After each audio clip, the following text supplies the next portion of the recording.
abakulembeze ab'emitendera egy'enjawulo abali wano. Assalamu alaikum wa rahmatullahi wa barakatuh. Omukama mulungi ekiseera kyonna, Mukama mulungi era zembeera ze weewaawo. Twebaza Omukama olw'okutuwa ekirabo ky'obulamu bwa Adamu Mulwana. Ye yamutuwa, yamukozesezza ebirungi byonna ku nsi, yamututte. Era tusaba Allah amutuwere ejjana Firidausi olw'emirimu emirungi gy'akoze. Beebaza okuba nga muzo musiibula bulungi bwe muti. Adamu kibadde kimugwanira. Abalwanyi bonna tebakolerera duniya, bakolerera okubasasula olw'okuba kye bakoledde humanity. Ekimu ku byo kye kino. Mbeebaza okuva Allah lwe yamujjuludde abayimbi mwenna abali wano nti mwasobodde omukungubagira ekiro kyonna ku National Theatre yadde bagitwala. Nebaza abeFDC, bwe ngamba abeFDC, abensa betukedde nabo Katonga okuwerekera omuzira waffe. Nkigumiza abaneFDC abensa.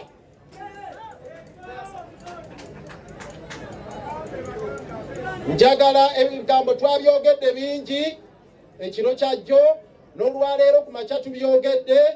Nja kugumiza obubaka bwa mirundi ebiri mbabuulire ekiddako. Naye njagala mufune ebyokuyiga bino ku bubaka bwange obwo. Adamu Mulwana yafuna ekitonde Mukama Katonda kye yamuwa era n'akikozesa bulungi bye bibala bino. Bw'okikozesezza otya Mukama kye yakuwa. Adamu Mulwana azimbye erinnya ne liva wansi ng'ava wansi ku ttaka n'atuuka ku hiro olwaleero gwe tuserebuleetinga. Gw'ogenda kubeera otya? Erinnya lya Adamu Mulwana n'oluyimba lwe yayimba obulaka ani asinga munne ettutumu. Yayimba oluyimba lumu, ayina nnyingi nnyo ze yayimba, naye olwo oluyimba olwatooka kwa balabala Mukama Katonda yamulabikira. Era twebaza Omukama eyasobola omukimukolera. Naawe woolisaba Allah akikubalira akikolere nga nawe weezuula ekitonde ky'olina. Bagamba lubaala embeera nga n'embiro kw'otadde. Njagala okugamba ekigambo ekyokubiri nti article eyokusatu mu ssemateeka ke kawaayiro akakyalina omugaso mu ssemateeka yonna yafuuka dda kipapula. Naye obubaka obulimu bannaffe abali mu CA bwe baateekamu bagamba nti eggwanga nga liwaba, eggwanga nga livudde ku mulamwa, eggwanga nga lirizeeyo eryo gye twava. Mwenna musitukirangamu kasoba ng'owezezza emyaka 18 n'okola ky'oteekeddwa okukola okulitaasa mu busobozi bwo. Ye article eyokusatu. Mulwana tumwebaze, we celebrate him, nti ye mu busobozi bwe yagamba ettaffaali lyasobola okuteekako mu article 3 ng'ali mu busobozi Allah bwe yamuwa kuyimba, n'agamba kanyimbe oluyimba olwayamba struggle, era n'akikola. Mu struggle oyinza obutakola bingi, era mu butuufu kizibu nnyo okukola ebintu ebingi, naye naawe noonyaayo ky'oyiikiriza okikole.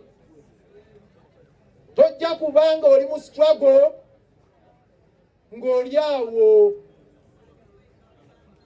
bw'otyo. Baako naawe ky'oyiikiriza okikole ki? Mu article 3 kyetegeeza. Nze ku lwange nafuna omukisa nenkuguka mu mateeka nengamba kati rule of law. Waliwo ambuusabuusa, saagala kwenyimbira mulere, waliwo ambuusabuusa. fenna musululu moja kisinde kimu cha United Forces of Change. Oba oli wa FDC, oli wa Nup, oli wa anti, oli wa CP, fenna twaliwo wali Katonga. Dr. Besigye ebigambo n'abyogera. Owekitiibwa Honorable Kyagulanyi yaliwo Katonga ku headquarters FDC n'ayogera. Mugisha muntu yakiikirirwa ng'akiikiriddwa Winnie Kizza ne Karuhanga n'abalala ne bakiikirirwa. Ffenna ne tweyama ne tuleeta nniya ne tulayira nti omwaka guno ffenna tusonge wamu nga tewali awunjawunja. Box okuboogeza ebintu ebitali bituufu. Mukikomye ogwo muze mukyamu.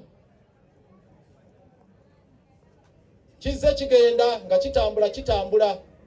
Mwakiraba ku Anita Among Cecilia Ogwala bwafa. Anita Among ne baleeta akatambi ne bakaplayinga mu parliament. Nga bagamba nti bwe yabadde afa nga mulwadde nnyo yagambye nti bamulesta n'alimu n'akapiira mu kamwa. Mu nnyindo ne batambuza akatambi. N'agamba omukyala maama muwala wange Anita yannyambye. Ne Ruth Achenge yannyambye. Abalala tebayina kye bamuyambye. Cecilia Ogwala nga yakuluba n'obote. Abo ba Anita Among tebalina na mukono mugonna mu Cecilia Ogwala. Naye obote ne bamufiisa wali. N'abalala bonna bawalubiri baali batambudde nabo ebbanga lyonna. Nakirabye ne Balamu ng'ayagala okukikola ku Ssejjirinya. Mwena mmanyi Ssejjirinya olwaleero ali mu intensive care kale yavuddeyo. Naye Mukama Katonda gwe tusaba ataasa obulamu bwa Ssejjirinya. Mbawe ekiri latest okubulamu bwa Ssejjirinya nti embeera gy'alimu si nnungi. Naye Balamu yagenda mu ddwaliro n'atandika okulikodinga, twajjirwa network, twajjirwa social media, n'alikodinga wama yogera. Ng'amaze okwata ekinusu kino kye bayita jukebox, omusajja amuwadde wali amwogeza ebigambo atandika okulumba n'abali mu kibiina kye aba Nup. N'abalala bazze babikola bwe batyo. Yo batuleekerawo ne bino ebyokwekubisa ebifaananyi n'abalwadde abayi abali ku kitanda. Nakyo kikome. Tuve mu mbeera eyo. Oli n'agamba ndi wano omusajja ali wali afa weekubisa ekitanda ndi mu struggle. Nedda. Ey'oku kitanda. Ebyo nabyo tukole ki? Tubikomye. Waliwo abaagala obikozesa Mulwana. Naye ndi musanyufu nti Mulwana ekigendererwa kye tekibangako kugamba nti ayagala nsimbi mu struggle eno n'oluyimba lwe yayimbira Dr. Kizza Besigye. Ate mmanyi era bwe tubadde twogera byonna afudde musanyufu olwa buli kyonna kye tuzze tumukolera. Launching oluyimba lwe n'ebirala bingi n'ebirala Dr. Kizza bajja okubannyonnyola. So abakola enkola eyo mugikomye. Muwulidde bambega baabwe nga kibatuuseeko. N'ebigambo bino njagala okusembayo nga mbagamba nga ekibiina kya FDC kyenkulembera. Waliwo abalala abeeyita ebirala. FDC yatuulanga 19 omwezi ogw'omwenda n'ennonda badelegates baava mu Uganda yonna ne bangamba bampadde emyezi 6 paka nga 19 March. Sije yalwa ngata mukwatiddeko.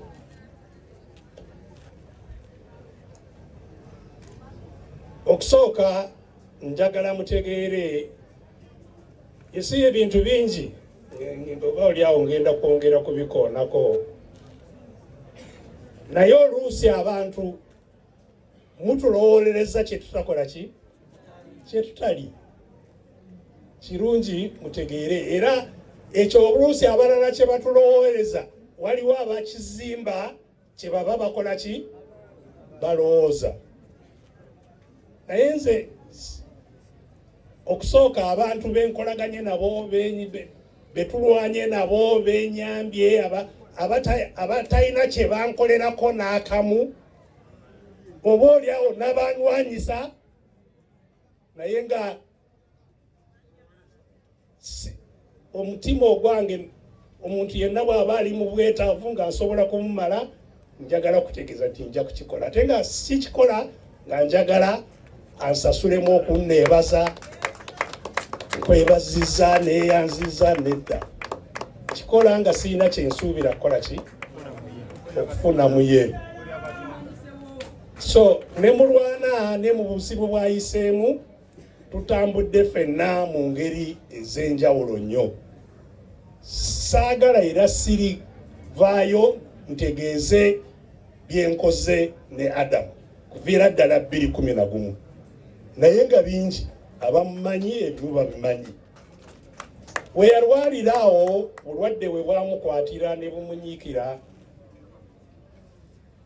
ekyennaku nange olumbe lwali lumbala embiriizi era nakoma katono nnyo okugenda oba yatuwa obutwa yali omu.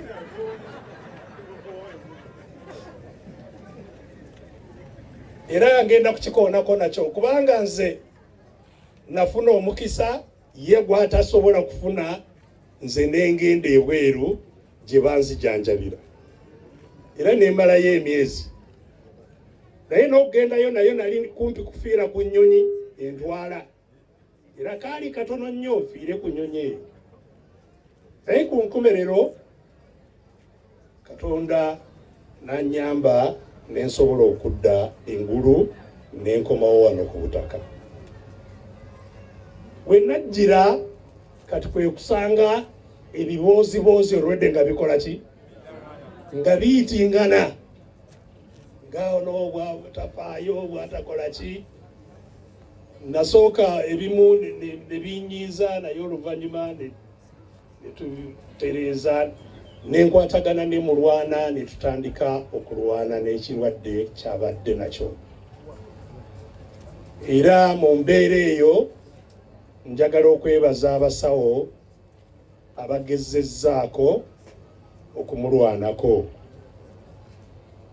Yasooka mu ddwaliro ng'amaze kukwatagana naye yasooka mu ddwaliro bayita Memorial Hospital abaakola okunoonyereza kuwanvu nnyo.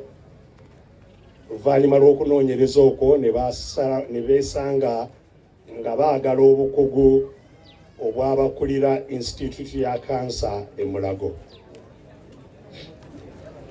era ne batusindika n'atwalibwa e Mulago mu Cancer Institute. Era nga ndowooza waliwo eyakikoonyeeko nabo ne bakola okunoonyereza. Ab'enju y'omugenzi munnaffe Adamu Mulwana mwenna, bamasheikh ne baimaamu abali wano, n'abali ow'emyoyo mwenna, karibu Brenda. Honorable Brenda naye watuukidde.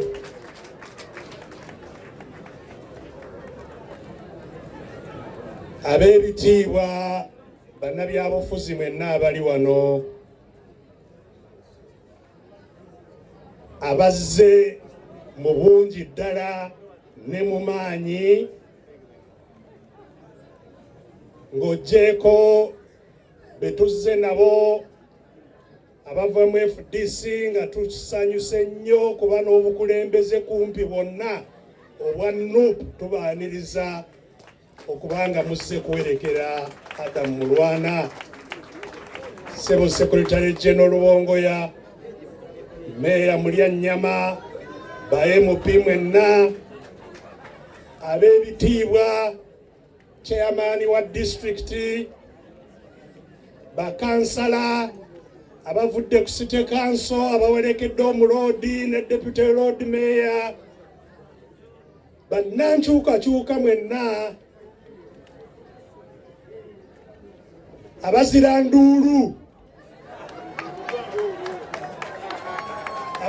nduulu mwenna, bannaluweero balya nnaka. Assalamu alaikum warahmatullahi wabarakatuh. Omukama mulungi n'ekiseera kyonna sembeera ze mumukubire engalo aziwulire.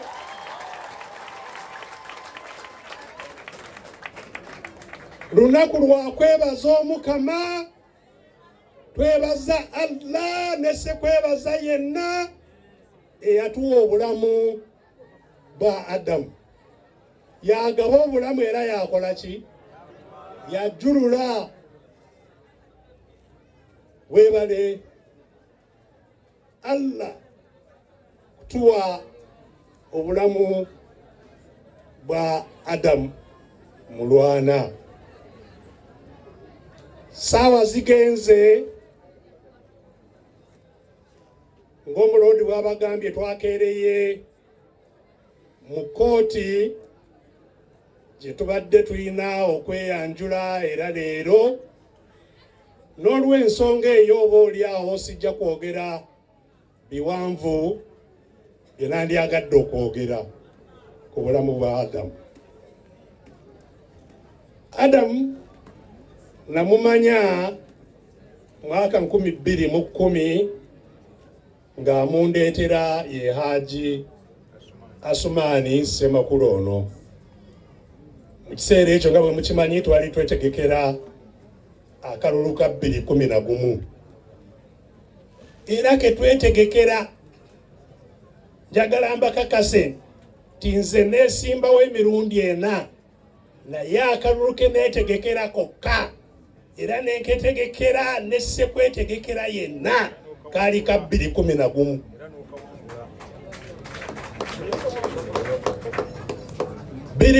Biri mukaaga tewaali kwetegeka kwonna kubanga 2011 twalina ne candidate omulala, nze nali nkyali mu magye nagwawo saawe nsembayo.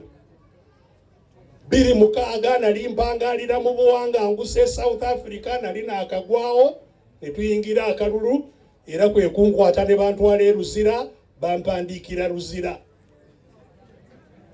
nga bantaddeko emisango emiyitirivu gwa kulya mu nsi olukwe, gwa kukaka omukwano,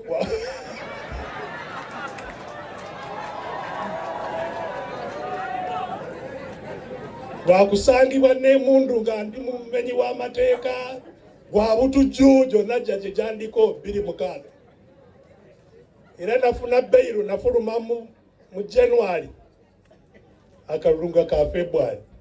N'olwekyo 2006 2011 tewaali kwetegekera akalulu, twategeka 2011 era mu nneetegeka ezo kwe kukwatagana ne Adamu. Ssemakulu oyo yali andeetedde n'abantu abalala batuyiyize ennyimba ze tusobola okutambula nazo mu kalulu era baali bagezezzaako n'abalala be yali aleese nga nabo baali bayimbi b'amaanyi. Kati oluvannyuma n'akeera ku makya n'ansanga wali nanti kati nfunenyayo omuyimbi omulala era njagala mukuleetera enkya. N'amukeeza n'amuleeta. Nalaba Adamu nti ate ono gw'oleese ku bantu bonna ababadde wano ate nga kavubuka kaana kato nga kalabika ng'akatakola ki, ng'akatalina busobozi bwonna. Naye Adamu n'angamba nti wuliriza kano olwedde ng'akozeeyo akantu. Bwe nakawulira muno munaabaamu ki, munaabaamu omulamwa muno. Era nambuza nti kati gwe mpa by'oyagala twongeremu bye tuba message eyongere okunywera.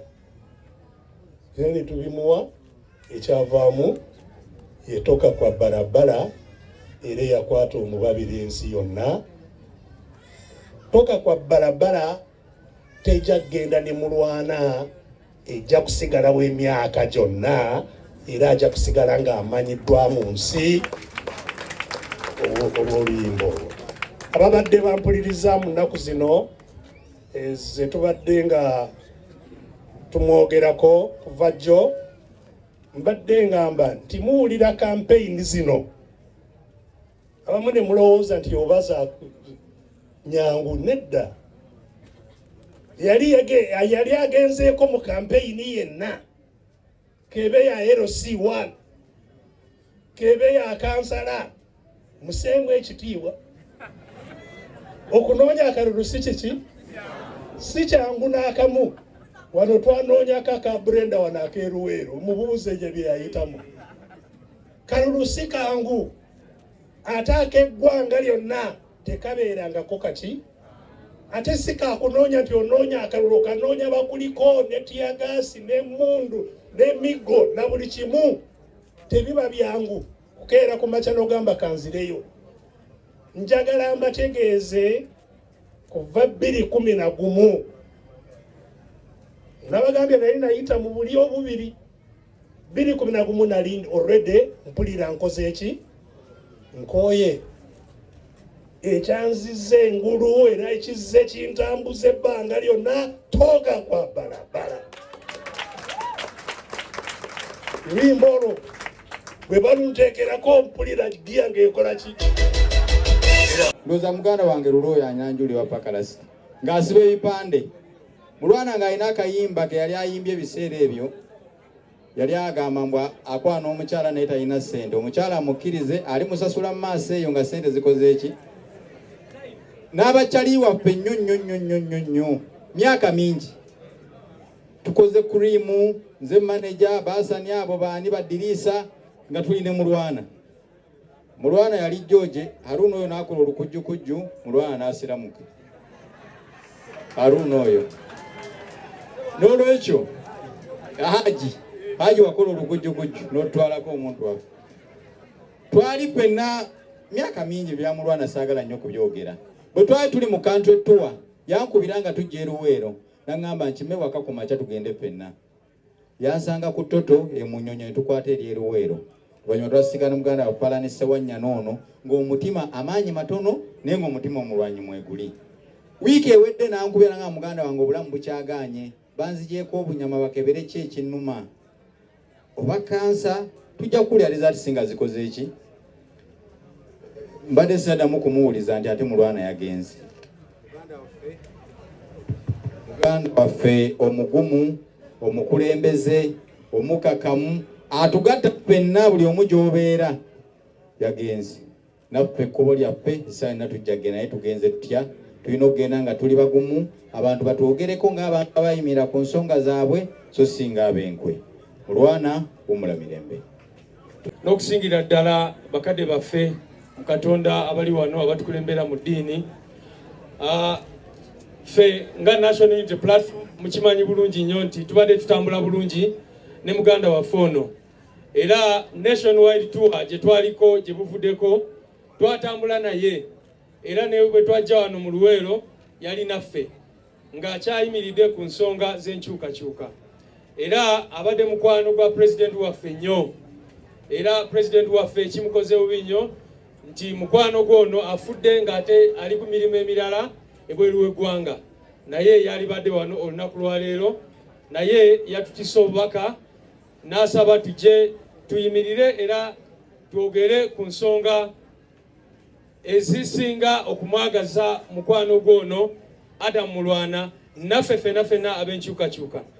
Nze ekintu ekya standing out ku muganda waffe ono kwe kulaba nti atambudde n'amaliriza n'atuuka n'okufa nga taseerinze out nga tebamuguze. Ekyo nno kikulu nnyo mwaba mukyalirako mumanye embeera gy'abadde ayitamu era oluusi banankyukakyuka ab'enjawulo bagendayo oba oliawo biri ye ya miliyoni 10 ey'eddwaliro naye ne bamusonderayo miliyoni 2 miliyoni 3 naye n'agaana okutunda omwoyo gwe erina kyemalira.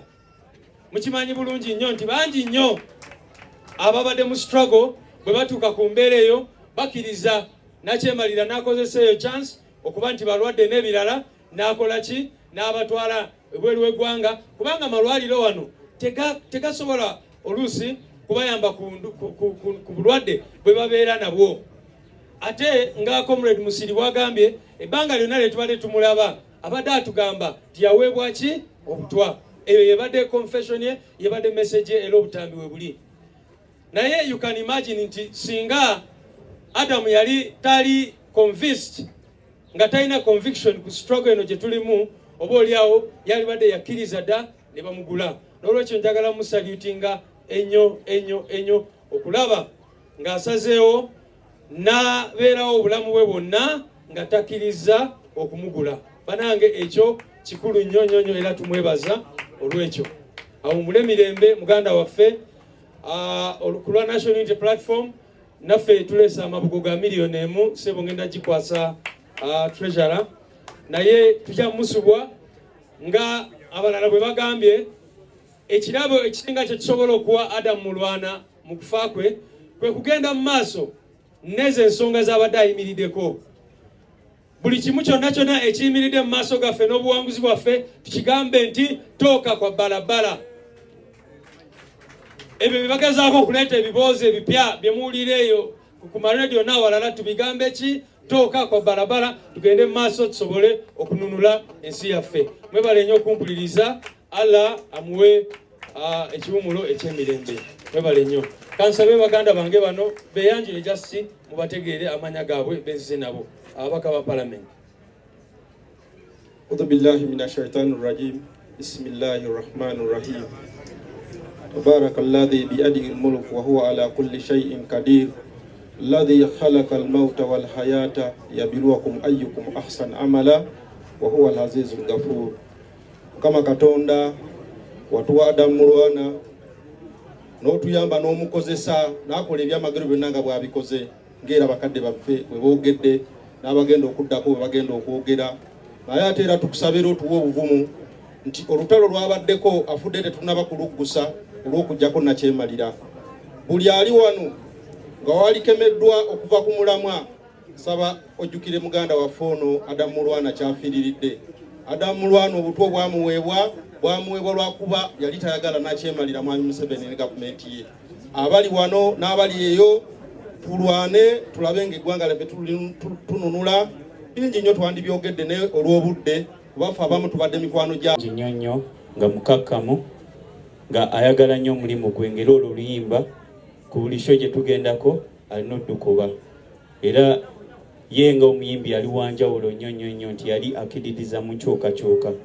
Ebiseera ebisinga abayimbi tebaagala kwogera mazima ku bintu ebigenda mu maaso mu nsi. Ng'ate ffe ng'abayimbi tuli reflection tulinganga endalibwamu nti tulina okwogera ebyo bye tuyitamu n'abantu baffe bye bayitamu. So abayimbi ffenna nsaba tulabire ku Adam ku kintu kye yali akola. Yali ayayimirira ku mazima n'ayogera amazima ate era ensi n'esigala ng'emwagala. So osigala ng'oyogera amazima ensi era ejja kwagala kubanga abantu abasinga mu nsi eno tunyigirizibwa. Waliwo abanyigiriza n'abanyigirizibwa. Abasinga ku ffe tuli ku abo abanyigirizibwa. So mbasaba ffe ng'abayimbi tusigale nga tuli ku mazima tulabire ku muganda waffe Adam ate era twongere okusaba Mukama Katonda amuwe ekiwumulo eky'emirembe. Assalamu alaikum wa rahmatullahi wa barakatuh. Wa alaikum assalam. Oba oyagala era wajja kubawo olunaku mu nnaku eddakiika mu ddakiika oba malayika limawuti erimusanga Nakasero oba Ntebe naye ajja genda. Oba osabasaba bulamu nakyemalira ebisigadde babyogedde nakyemalira omulimu gw'omunene kubateeka mu kutya na buteesigangana. Era nsanyuse nnyo Dr. Kizza Besigye soka okusaasira abamu balowooza tusikwatagana mulyannyama simutegeera ntegeerekeka naye ntegeerekeka ebiseera biri ebya Ingrid ntegeerekeka biseera bya Deputy Road Mayor ntegeerekeka biseera bya ono omwana waffe ali mu kibira ntegeerekeka biseera bya Kyagulanyi. Abantu abasinga mu struggle balina ekitiki Ananyoni akimanyi Ingrid akimanyi waliwo twaggala n'ekkubo abantu balina ekitiki era Museveni tatufuze bayinti ayagala nnyo oluusi ffe tumuwa ne peesi. Museveni yaggwawo dda asigadde kutegula naye tetumanyi kye tukola ki. Era nze bwe ndaba Besigye ne Kyagulanyi nina essuubi kubanga omutima gwa Besigye mwerufu ku struggle. Ekyo si kirumamu kyova olaba nzijjeeyo Muguma ne Kayijooni ne Munyagwa. Abantu abasinga kano balina ekitiki tebalinga ggwe oba oyagala oba toyagala. Ne Mukwaku waali wali kamanda tubawo oli boti naye olumba pulezida ekyo kireke so n'olwekyo nze mulya nnyama era singa abantu banaleeta omutima omugumu nga si kamera zino ze twagala wallahi mbalayira wallahi billahi tallahi Museveni singa atuviira dda tufunye embeera nnyingi bagala CDS n'ogaana Kayunga Museveni twalisobola omutegula Besigye abaava e Nairobi twalisobola okutegula omusajja naye sitwago ya wano kambabuulire nga nange mwendi Kyagulanyi waabulawo ne Besigye olwo sitwago ng'ekoma oba njagala batokola ki we tunaasaasanya mwe ne mubeera Bakyagulanyi ba wano ne Besigye wa wano ne tulema okubba show wallahi tugenda kulaba ensi esuubize nze mpulira ennaku nga nkaddiwa nga sibaddeko ku mikolo kololo abamu temumanyi kigambo buyinza nze kambabuulire mbadde niyitalino ky'okwogera Mulwana ne Kitooke bajja mu ofiisi yange nga bagala okukola restaurant nga babalemesezza nenkozesa obuyinza bannamaki ne baga mugende mu kikole obwo bwe buyinza abasinga temumanyi buki era kano nkusomesa gyotuweeyo omusomo nga gwa buyinza abantu tumanyi buyinza kyovola bano abaana ba Edi Mutwetero bagamba okubeera obubezi ku advance team ya president kikumala abantu ba Central n'aba Busoga tetumanyi kigambo buki era olunaku lwatutegeera obuyinza kyebutegeeza emirimu Museveni gyagaba kano okutuma atuma omukulu tamagamaga olete constitution abantu banya Museveni emirimu gyagaba abantu abalonda bwa RDC na minisita Museveni alina emirimu mingi gyasobola okugaba ne twewolako ne bakyambadde be tutamanyi so n'olwekyo era abamu bagamba mulya nnyama ayagala bifo nze saagala kifo kubanga singa nali njagala kifo naalibadde sikola byekola ki so nsaba mwenna abali wano mbabuulidde Mulwana ajjata mu ofiisi yange tujjewo ekitiki twala omukisa guno okulwa abantu b'e Makindye West muganda wange mukwano gwange ate era mukodomi wange Mulwana Adam gyabadde awangaalira njagala okutwala omukisa guno okusaasira ab'ennyumba naddala eya Muzeeyi Muswangali okuba nti nno omuviiriddwako muganda wammwe kwe tugenda okuziika olunaku olwaleero wamu n'okusaasira bannasitwago mwenna olw'okuviibwako omusajja Adam Mulwana olw'ekyo kye yakola n'atuwa obubaka obwali bugenda okuggyako nakyemalira ku bukulembeze bw'eggwanga Uganda emabegakaawo era nga nkakasa nakati buli omu abuwulira akyawulira message bulijjo gye tusigala tugamba abantu nti twagala enkyukakyuka ku lw'ebyo bye yayimbako ng'amalwaliro ng'enguudo ng'ebyenfuna ebyobulimi n'ebirala bingi ebibadde era ebitakyatambula bulungi mu ggwanga Uganda ko n'okunyigirizibwa okususse mu ggwanga lyaffe Uganda. Basebo ne bannyabo nga tuli wano ffenna tukitwale ng'ekyokulabirako ate era ekyokuyiga nti okujja kwammwe wano mbungi okuva buli omu gy'avudde kabonero akalaga nti Mulwana yateeka ettaffaali ku ggwanga lye. Mu nsi eno okozeemu ki? Mulwana alese omukululo abaana ba Ssente bali ku ddembe bayimba ne bagamba mu nsi eno okozeemu ki kuba enkyo givaamu kati nno nzijukirwako ki bwe mba nga nvuddewo abange oba kulya buli kunywa bunywi saate temuli kyamatendo n'okukujjukira olw'amabanja bikolimo bye bikukulembera. Mulwana alese omukululo omulungi ensonga ffenna lwaki tuli wano. Nze nga Catherine kusaasira mpaddeyo amabugo gange ga mitwalo 3 neyanza nnyo neyanzeege. Assalamu alaikum wa rahmatullahi wa barakatuh. Wa alaikum assalamu wa rahmatullahi wa barakatuh. Mu basiraamu bampita Kawuthara erinnya eryo litegeeza omugga. Wetambulire maama tweyongerako.